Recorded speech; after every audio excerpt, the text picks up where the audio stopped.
안녕하세요. 하이터치 직업군을 위한 감정 코치 강좌를 맡게 된 사회복지학과 김현진 교수입니다. 하이터치 직업군이란 그 말 그대로 인간을 가장 터치를 많이 하는 직업, 예를 들어서 사회복지사나 심리상담사와 같이 휴먼 서비스에 종사하는 사람들을 대상으로 이 감정을 컨트롤하고 감정을 이해할 수 있도록 코칭하는 강좌라고 이해하시면 되겠습니다. 첫 번째 시간에는 이러한 감정을 잘 먼저 개념을 이해하고 감정의 용어, 요소, 분류를 여러분들이 설명할 수 있게 해주며 감정의 기능과 감정과 삶의 관계, 감정의 과정들을 설명할 수 있도록 강의하겠습니다. 그리고 마지막으로 감정의 주체자로서 우리가 감정을 인지하고 관리하는 감정 코칭의 필요성에 대해서 여러분들과 함께 공부해 보도록 하겠습니다. 먼저 감정이란 무엇인가에 대해서 한번 우리가 알아보도록 하겠습니다. 감정이란 이렇게 비유를 할 수가 있겠습니다. 어떤 날은 맑은 날도 있고 흐린 날도 있고 비 오는 날도 있고 바람 부는 날도 있습니다. 맑은 날에는 우리의 감정도 맑아지고 좋아지는 것 같고 비가 오거나 흐린 날에는 기분이 좀 우울하다고 느끼기도 합니다. 바람 부는 날에는 왠지 우리의 마음이 정해지지 않고 마치 어딘가를 떠나가는 것처럼 또는 어딘가에 정착하지 못하고 흔들리는 것을 경험하는 것을 여러분들은 많이 느낄 수 있습니다. 인간은 수많은 감정을 가지고 살아갑니다. 그래서 이러한 감정을 우리가 정확하게 인지를 하고 이해를 하는 것은 무엇보다도 굉장히 중요한 출발점이라고 생각합니다. 그러면 나를 둘러싼 감정에 대해서 한번 알아볼까요? 감정이란 우리 화면에서 보는 것처럼 느낌이나 감정 또는 정서, 그리고 좀 어려운 말로 정동, 그리고 기분, 무드라고 표현되는 걸로 많이 혼용되어서 사용되고 있습니다. 우리가 감정이란 말을 할 때는 대부분 느낌 그리고 정서를 많이 의미합니다. 때로는 오늘은 좀 우울한 무드다, 이러한 기분도 감정에 속하는 것이라고 할 수가 있겠습니다. 먼저 우리가 가장 감정과 많이 비슷하게 사용되는 게 느낌이라는 말이 있습니다. 영어로는 feeling인데 이 feeling은 감정, 감각 포함을 해서 어떠한 경험에서 비롯되는 순간적인 반응이라고 볼 수가 있겠습니다. 그러면 여러분, 우리가 이러한 감정에 대해서 알고 이 강좌의 이름처럼 감정을 코칭할 필요가 있을까요? 네, 그렇다고 합니다. 물론 감정에는 무의식적으로 느껴서 체험되는 것도 있고 또는 의식적으로 체험되는 것들이 다 포함되는 것들입니다. 이러한 감정을 컨트롤할 수 있고 여러분들이 이 감정을 이해를 해야만이 여러분들이 만나는 휴먼 서비스 대상자들의 감정까지도 여러분들이 이해할 수 있는 것입니다.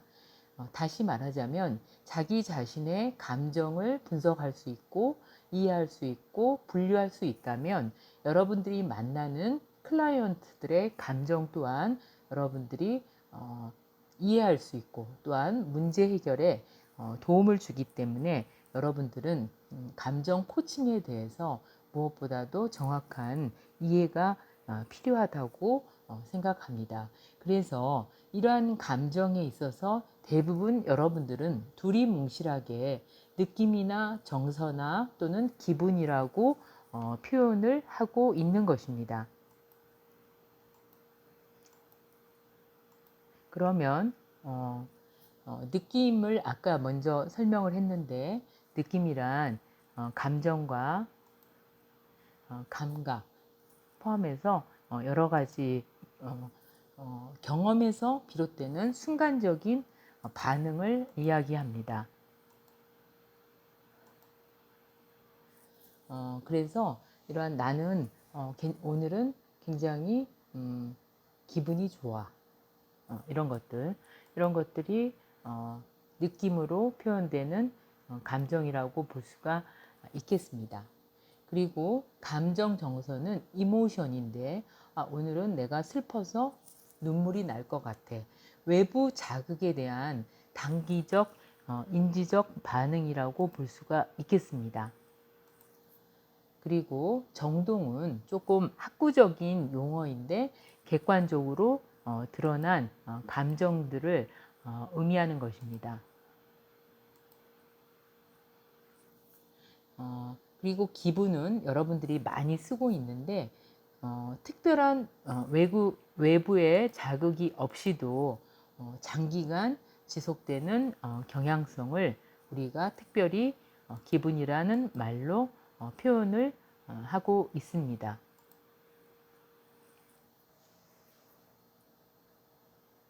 그러면 감정의 요소에 대해서 살펴보겠습니다.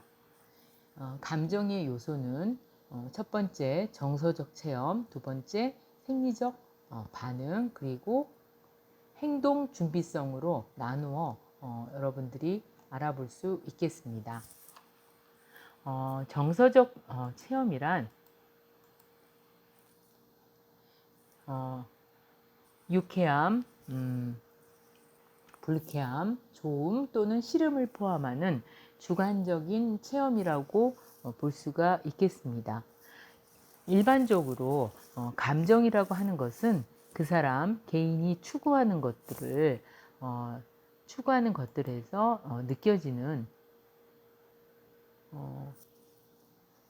주관적인 체험인데 개인이 추구하는 목표와 관련된 사건에 대한 의식적, 무의식적 평가에 의해서 유발된다고 볼 수가 있겠습니다.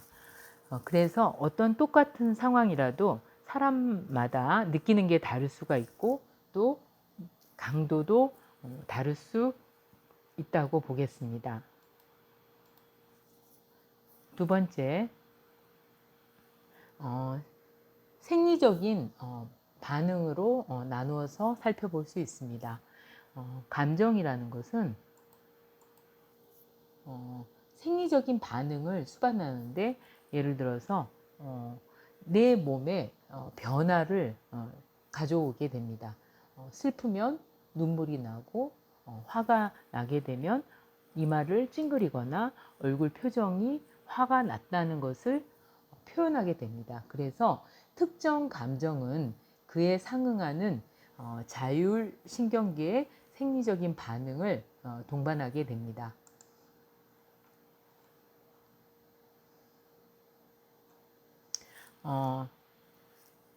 세 번째, 행동 준비성이 있습니다. 행동 준비성이라는 것은 특정한 감정을 느끼게 되면 그와 연관된 특정한 행동을 할 준비를 하게 됩니다. 예를 들어서 감정을 유발한 사건에 대해서 효과적인 대처를 할 수 있도록 돕게 되는데 예를 들어서 상대방에게 화가 나면 어떻게 되죠? 화낼 준비를 하고 있죠.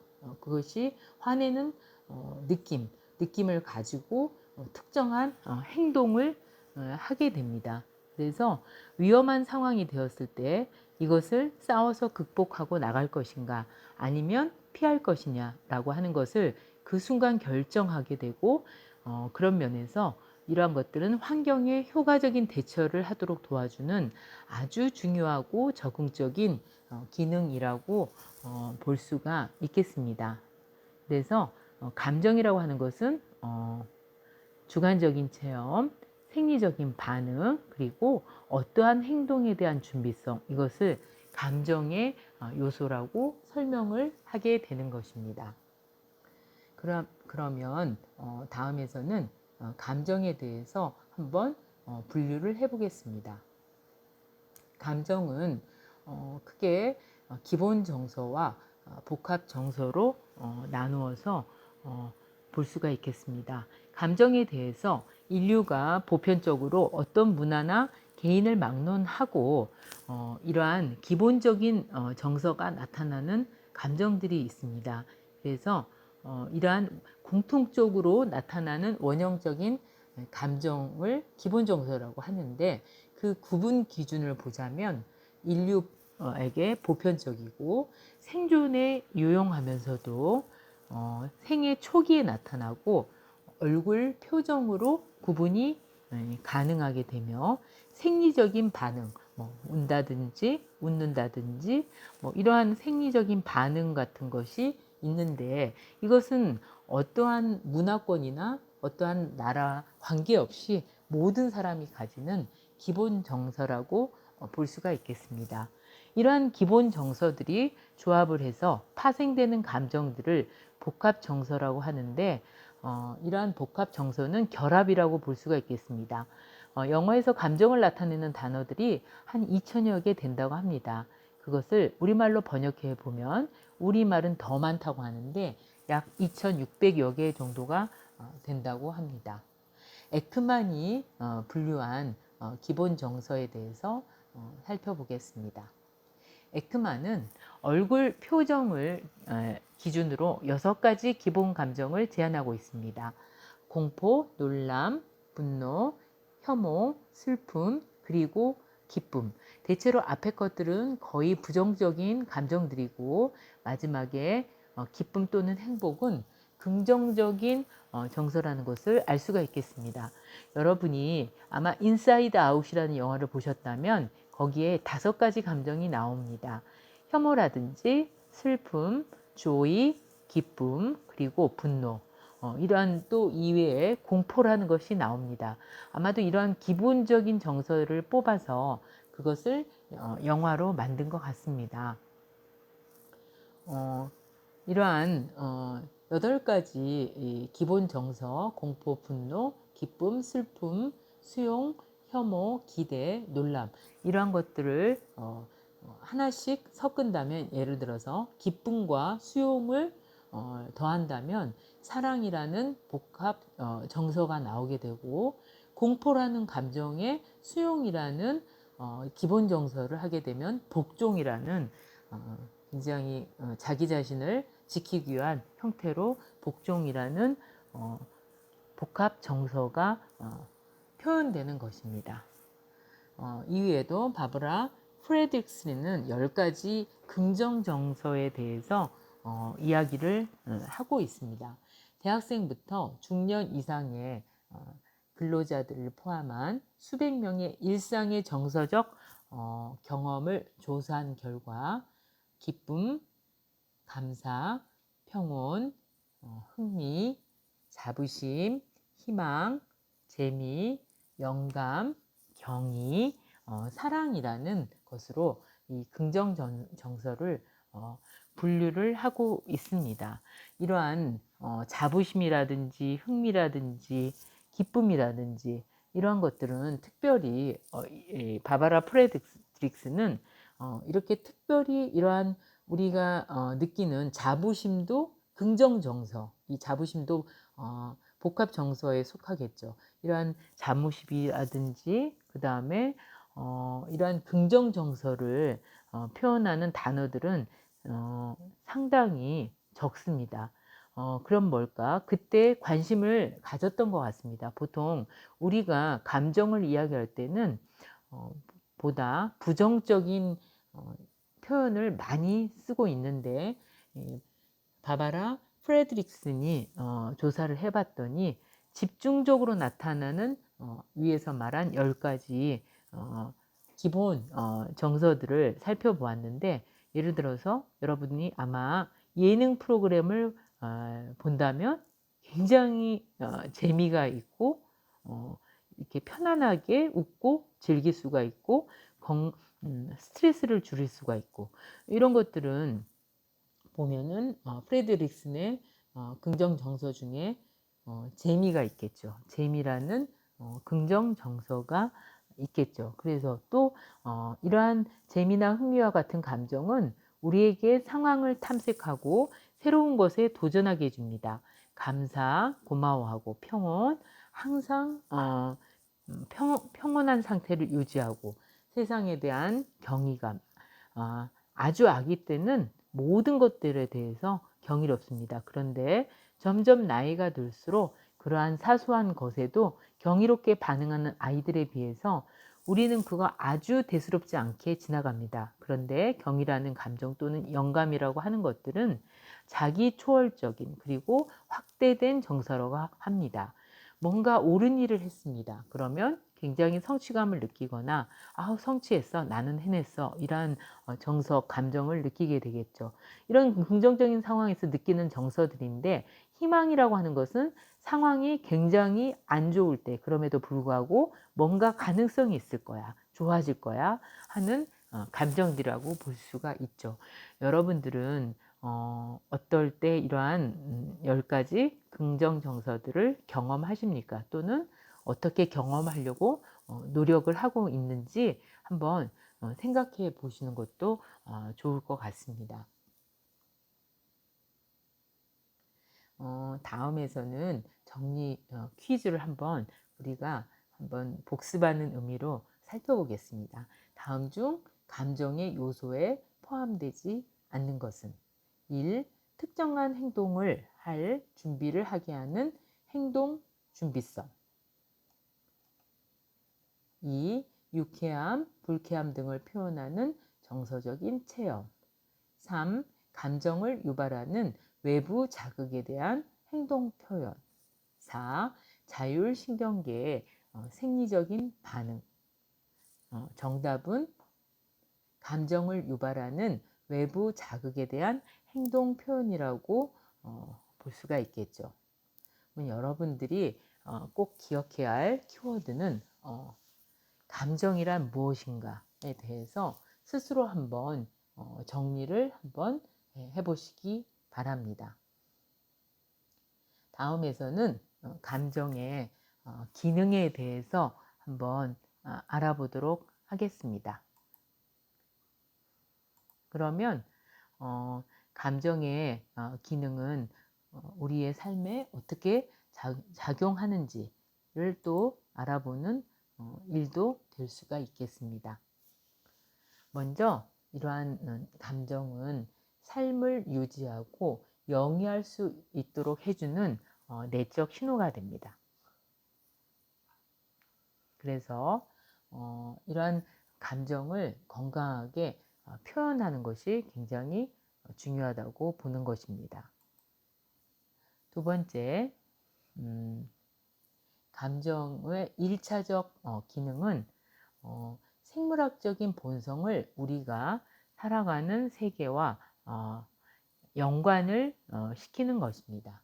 그래서 이러한 감정을 통해서 우리가 유기체로서 이 세계에 어떻게 적응하는지를 우리가 알 수 있게 됩니다. 세 번째, 긍정적인 감정, 아까 말했듯이 희망이라든지 자부심이라든지 경이라든지 이러한 긍정 감정은 삶을 고양시키고 행복을 추구하게 만들게 됩니다. 그래서 이러한 감정의 기능은 지금 이야기한 것처럼 우리의 삶과 그리고 우리의 생물체로서의 우리가 세계와 연결되는 기능을 하게 되고, 또한 긍정 감정, 10가지 긍정 감정이 있다고 했는데, 이러한 긍정 감정은 무엇보다도 우리의 삶을 고양시키고 행복을 추구하게 만듭니다. 그러면 우리가 일반적으로 알고 있었던 부정 정서의 적응적 기능도 우리가 생각해 볼 수 있겠습니다. 그러면 특히나 부정 정서는 위험 위험에 대응하게 하는 적응적인 기능을 한다는 어, 연구 결과가 나와 있습니다. 물론 긍정적인 정서도 적응을 하게 하지만 이러한 긍정적인 정서와 다른 기능, 부정 정서는 지금 화면에서 보는 것처럼 생명이 위태로울 때 부정 정서를 강하게 느낀 조상들은 맞서 싸우거나 피했고 그와 관련된 유전자가 후대에 전수된다고 합니다. 이러한 이제 연구 결과들이 긍정 정서나 부정 정서나 상당히 우리가 유기체로서 이러한 우리의 세계와 연관시키는데 이것은 우리가 이 세계에서 살아갈 수 있도록 만들어주는 기능입니다. 그래서 이러한 부정 정서는 특정한 행동 경향성을 유발시키고 특정 방식으로 행동하게 하면서 위험과 위험에 대응하게 하는 적응적인 기능을 하게 됩니다. 긍정 정서의 그럼 확장적 기능을 한번 살펴보겠습니다.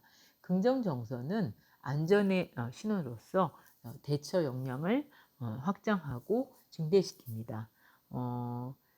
좀 더 이제 구체적으로 보게 되면 프레드릭스는 여러 가지 실험들을 통해서 긍정 정서는 확장하고 축적하고 구축하는 기능을 한다라고 하는 것은 긍정 정서의 확장 및 구축 이론을 제시하였습니다. 한번 우리가 긍정 정서를 경험하게 되면 일시적으로 우리는 행동 목록을 확장하게 된다고 합니다. 여러분 아마 느끼실 것입니다. 편안한 상태, 이완되어 있는 상태에서는 여러 가지 창의적인 생각들이 되고 주의 집중의 폭도 굉장히 넓혀집니다. 그러나 부정적인 정서를 느낄 때는 굉장히 협소해집니다. 앞에 현재 닥쳐 있는 눈앞에 있는 위험에 대처하기 위해서 주의의 폭도 좁아지고 사고 목록도 적어지게 됩니다.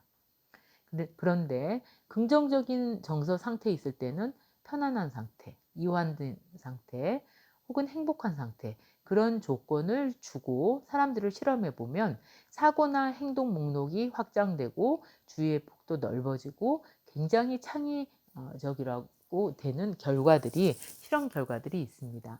그 상태에서 개인의 인지적인 정서적인 자원이 축적이 된다는 것입니다. 그리고 이때 축적된 자원들은 이후에 어떤 상황에서 사용되는 자원이 이것이 메모리가 돼서 나오게 된다고 합니다. 다시 말하면 긍정 정서 상태에서 축적되고 구축된 개인의 자원들은 개인을 성장하고 상향적으로 발전시킨다는 것입니다.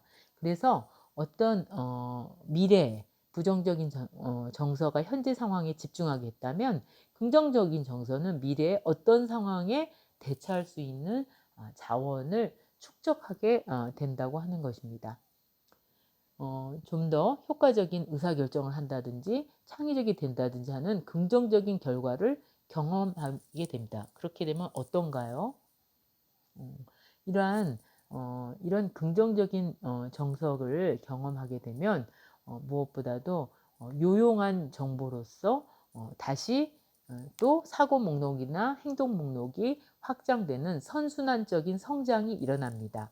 그래서 이러한 계속 순환되는 긍정 정서가 순환되는 기능을 하게 됩니다. 이러한 긍정 정서의 확장에 대한 실험이 여러 가지 조건을 제시하고 여러 실험을 해봤더니 이타적인 성향이 그렇지 않은 조건에 비해서 더 많이 늘어나고 보여지고 의사결정도 효율적으로 하고 있다는 것을 보여주었습니다. 창의적인 것, 이것은 여러분이 충분히 이해가 되시죠? 위축되고 긴장하고 불안한 상태에서는 기존에 알고 있던 것조차도 나오지 않은 경우들이 있습니다. 그래서 이타주의 성향이 더 많이 나타나고 의사결정도 효율적으로 하게 되고 창의력도 높아지며 반면에 공격성은 감소한다는 것을 보여주었습니다. 이것만 본다면 우리가 학교 폭력이라든지 여러 가지 사회가 공격적인 행동을 많이 보여주고 있을 때 만약에 긍정적인 정서들을 경험한다면 자연스럽게 이러한 학교 폭력에서 나타나는 공격적인 행동, 공격성들은 감소가 될 수 있겠구나라고 짐작해 볼 수 있겠습니다. 또 어떤 연구에서는 인간관계의 질에 대해서 연구를 해봤더니 긍정적인 상태에서는 관계의 질도 좋아졌다는 것입니다. 양질의 관계를 맺더라는 것입니다. 충분히 짐작할 수 있는 말입니다. 직업 만족도로서도 긍정정서 상태에서는 그 직업이 어떠한 것이든지 간에 그 직업에 대한 만족도가 높아졌다고 합니다. 과거의 기억을 회상하는 데 있어서도 연결성이 있습니다.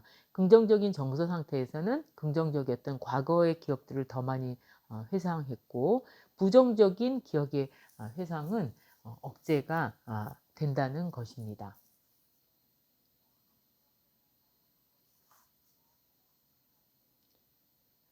그래서 이러한 감정이 출현되고 완결되는 자연적인 과정을 밟게 되는 것입니다.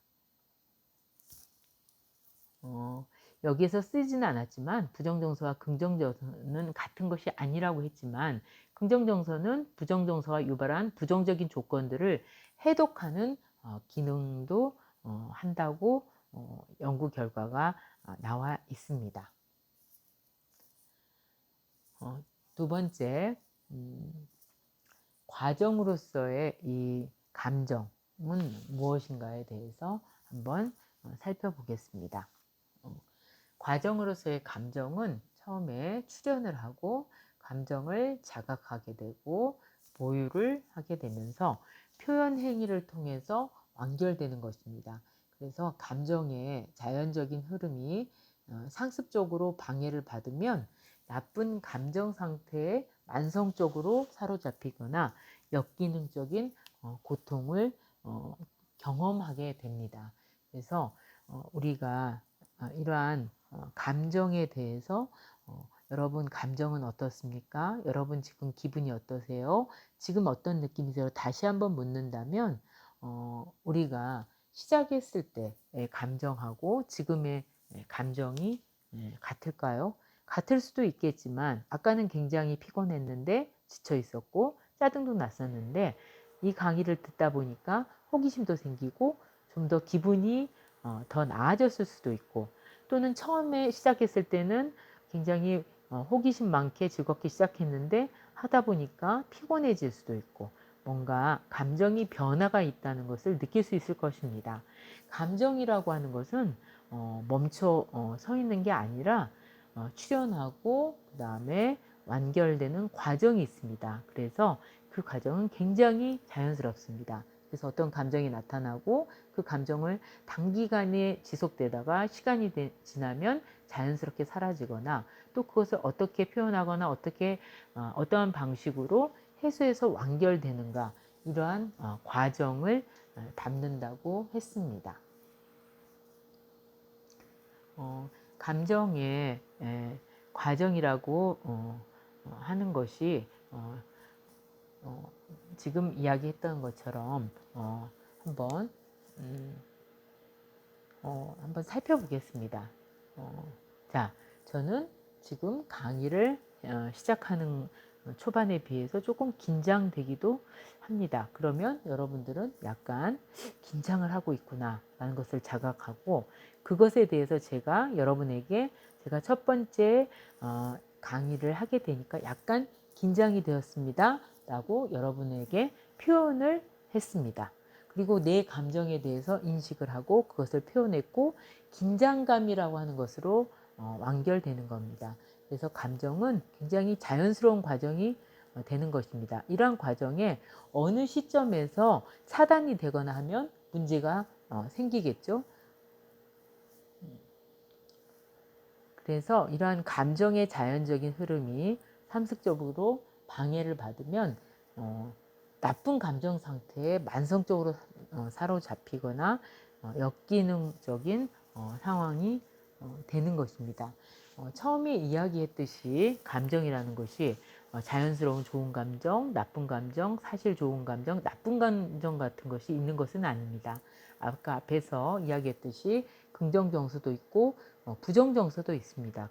부정 정서라고 했을 때 그것이 나쁘다 좋다 개념이 아니었습니다. 그것이 어떤 메시지를 주는가, 어떤 상태에서 그런 정서를 느끼게 되는가, 그리고 그것의 기능은 각각 달랐습니다. 그렇다면 화가 난다고 했을 때는 어떤 외부 상황인가, 또는 내가 겪었던 과거의 기억이라 생각났다든지 이런 것들에 의해서 분노나 화가 나는 감정이 나타날 수도 있습니다.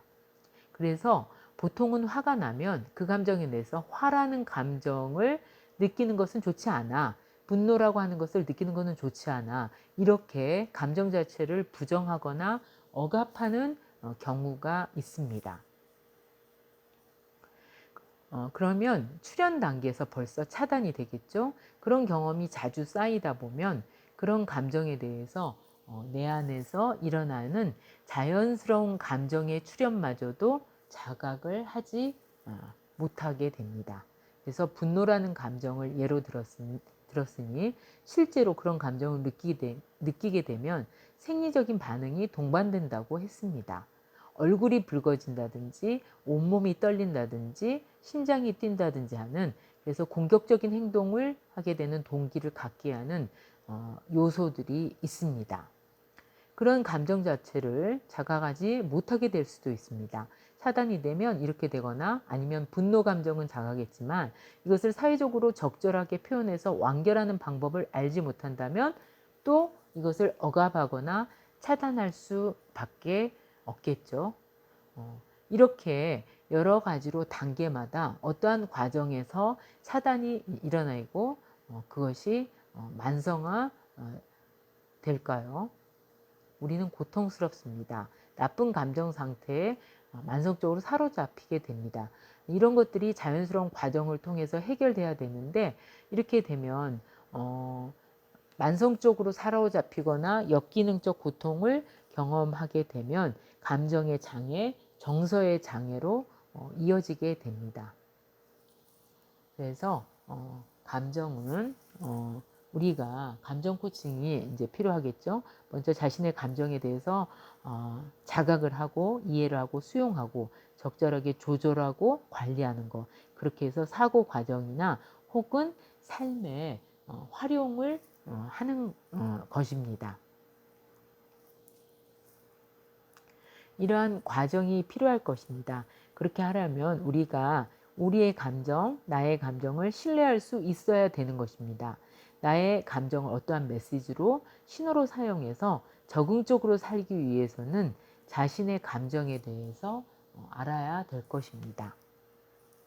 그리고 이것을 이해하고 조절하고 관리할 수 있어야 됩니다.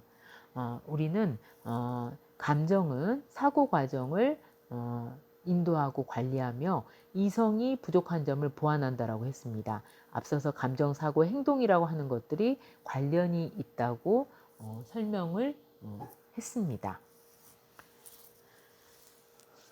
우리가 이러한 감정은 사고와 이성 과정을 동시에 지니고 있는데, 감정이 앨리스 같은 학자는 비합리적인 사고가 감정에 영향을 준다. 즉 사고가 영향을 줘서 감정을 바꿀 수도 있다, 또는 조절할 수 있다라고도 설명을 하고 있기도 합니다. 어쨌든 어디에서 시작이 되건 서로 영향을 주고받는다는 것을 알 수가 있습니다.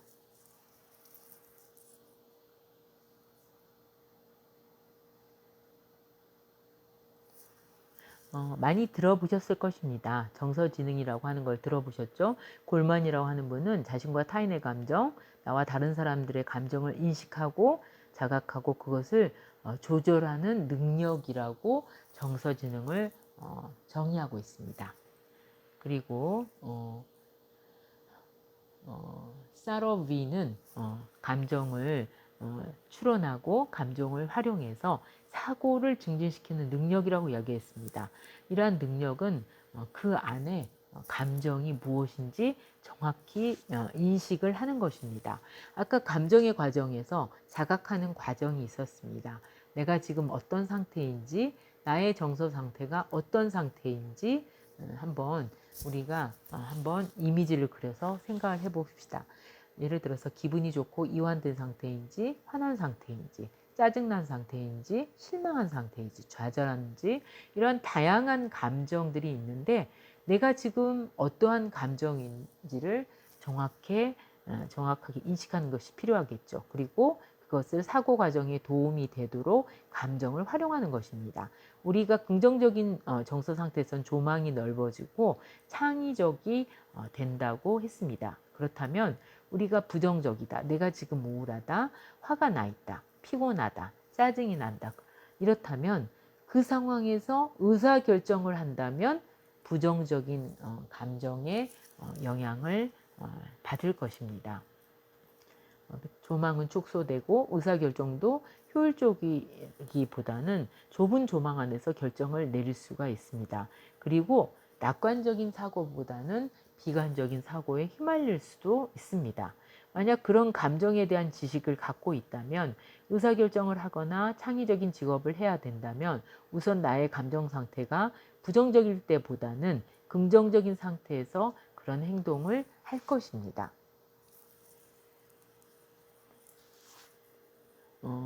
그래서 이렇게 어떤 감정을 활용하거나 또는 생성하고 그리고 지금까지 말씀드린 것처럼 우리가 지금 하고 있는 것들이 감정과 정서에 대한 지식을 배우고 있는 것입니다. 그리고 그것을 아는 것입니다. 이렇게 배운 지식들을 알고 정서적, 지적 성장을 이루기 위해서 성찰을 통해 감정을 조절하는 능력이 정서지능 안에 포함되어 있다고 사보이는 이야기하고 있습니다. 마지막에 우리가 감정을 조절할 수 있다라고 이야기하는 것입니다. 감정은 출현하는 것입니다. 나타나는 것입니다. 상황에 따라 끊임없이 표현되는 것입니다. 그 상황에 대한 반응으로 끊임없이 올라왔다가 또 시간이 지나면 사라지고 해결돼서 사라지고 이렇게 하는 것입니다. 그래서 끊임없이 올라오는 감정을 우리가 막거나 감정을 나타나지 못하게 한다든지 이렇게 하는 것을 못한다고 생각은 하지만 우리가 끊임없이 올라오는 것들을 막지는 못하지만 그것에 대해서 대처를 할 수 있는 방식은 달라진다는 것을 말합니다. 그래서 감정을 조절하는 능력까지가 정서 지능 안에 포함이 되는 것입니다. 메이어와 사보이는 4단계 모형에 대해서 이야기를 했습니다. 1단계에서는 감정을 인식하고 식별하고 평가하고 표현하는 능력이라고 했습니다. 그것은 제일 먼저 나와 다른 사람의 감정을 인식하는 것입니다.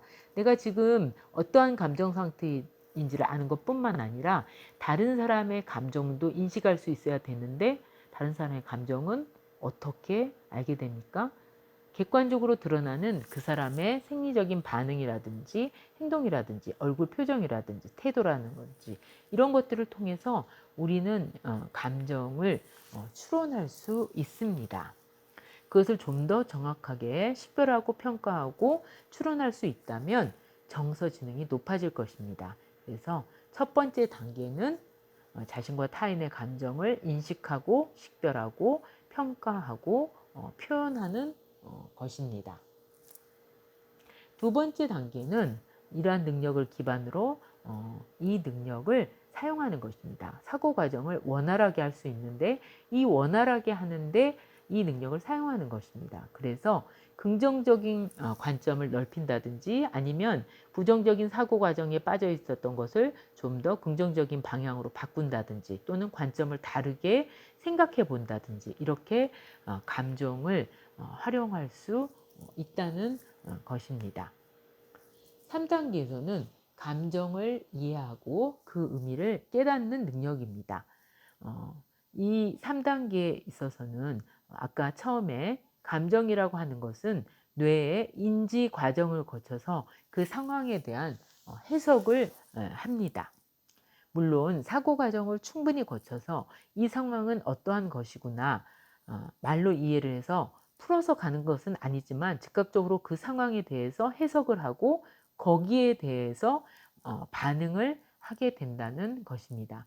좀 더 정확하게 그 감정을 이해하고 그 감정의 의미를 깨달을 수 있다면 좀 더 적응적으로 대처하거나 좀 더 효과적으로 대처할 수 있겠습니다. 4단계는 마지막 단계인데 앞에서 말씀드렸던 성찰을 통해서 감정을 조절하고 관리할 수 있는 것입니다. 우리가 감정을 추련하는 것, 그것을 자각하는 것을 차단하는 단계의 어려움은 감정 자체가 감정입니다. 감정의 요소에는 아까 이야기한 행동 준비성이라고 하는 것이 있습니다. 그것은 행동 준비성이지 행동 그 자체는 아니었습니다. 우리가